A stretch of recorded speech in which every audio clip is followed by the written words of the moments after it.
John from Three Voyagers Homestead in Victoria, BC, and this is what you can grow in your own backyard. So currently it is July, it's the second week of July in fact, and our corn has grown about 2 feet so far. These are just a standard yellow corn, and then in front we've started some second succession plants to see how well they'll grow towards the end of the season. At the front of that we have placed some leeks from seeds, and they're doing quite well. This is our first year actually trying to grow leeks in garden beds from seed. And if I reach forward here, these are golden beets, and we're trying the Charles Dowding method. We try and group them in clusters. Charles Dowding in the UK. We've also planted some radicchio in front of the beets, and we're hoping to see how well they do throughout the summer. A lot of the times they don't like too much sun. As you can see, there's quite a few onions growing in the beds here. We have planted 80 bulbs of onions. This is our first time growing bulbed onions down here. And then we have our yellow zucchinis, and hopefully by next week or the following week we can harvest a whole bunch of these yellow zucchinis. They've been pollinated. Some we hand pollinated, and others we let nature do it. And then in front of these we have Jack-Be Little pumpkins. We're trying these out as well. And next to that we have these Black Beauty eggplants. They're quite young, so we'll see if they actually make it through the season. We have these emerald zucchinis. We bought these two plants from the garden center, and they look pretty neat. And then again I have another Black Beauty here, and a Jack-Be Little plant growing quite well, and yet another yellow zucchini plant in this box. We've also planted a lavender shrub in the corner, that's to bring in more pollinators. Below here we have our crookneck squashes, and these we grew from seed, and as you can see they're quite luscious.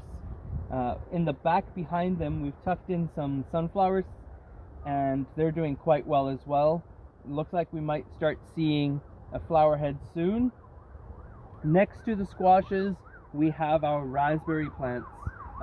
We shifted these down from our upper garden, and they haven't died, so that's great. But as you can see, they have some fruit on them already here. Just literally fall off the vines. And then over here we have another crookneck squash along with another sunflower. We're trying out the crookneck squashes. We've never really grown them before.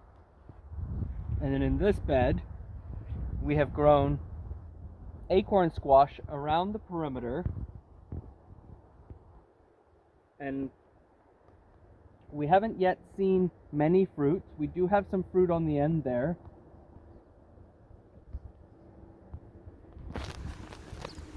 You can take a look there and see them there. So that's a good sign. Our tomato plants have provided quite a few blossoms recently, so obviously we don't have fruit yet, but we look forward to seeing the fruit. These are indeterminate tomatoes, so they will grow throughout the season, and we will need to tie them up higher as they grow. And then behind this bed we have another bed full of bush beans. So these are the blue leg bush beans. They've started to flower and bud, so we should be getting fruit, or beans that is, within the next couple weeks to harvest. We also have patty pan squashes growing here as well, and they're doing quite well. The kale in the back is called a dinosaur kale. To be honest, the reason why I'm growing it is because of the name. And then on the back fence, as you can see, we have what's called the Japanese long cucumbers. They're still young plants, so we're hoping to see quite a bit of fruit later on in the season. We've also decided we're going to grow some more corn. This one is a popcorn, and this will be our first season growing popcorn. So it'll be very interesting to see how they turn out. In our 16-foot long bed, you will see we have several indeterminate tomatoes growing, as well as some tomatillo plants, and they seem to be doing very well from seed. In front of it, we have our rutabaga plants, so they'll create bulbs underneath and push up towards the end of the season. Over here, you'll see some little sprouts coming up. These are not weeds, they are in fact parsnips. So we'll look forward to them coming up throughout the season.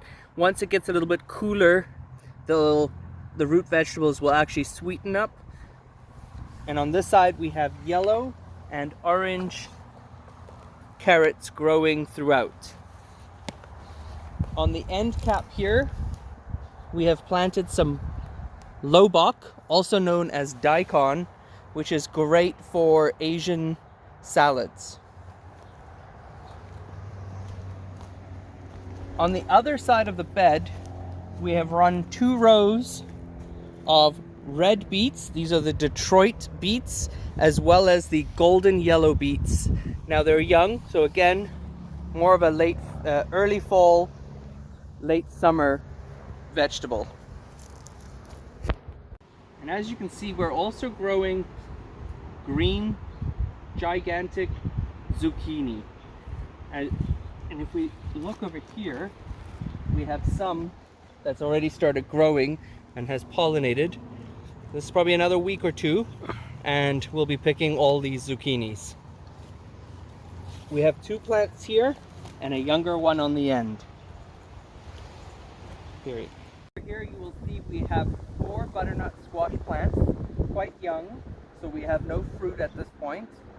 We will probably have fruit coming up in the next 2 weeks or so, because I see the buds coming, and then these will be ready to harvest at the end of the summer, early fall. In this bed you will find we have 2 fig trees. They're quite young, so no producing yet. And then we have a rhubarb plant growing right here, and it's doing quite well considering we've transplanted it. These are white pumpkins, so they are very large plants. We are trying them out to see how well they do. We have several young strawberry plants growing. We've also planted 2 edamame bushes, and we'll see whether or not we can produce fruit from that as well. We have peas growing along the back and a large sunflower in the corner. Thanks for watching. Click like and subscribe below to see more of our videos.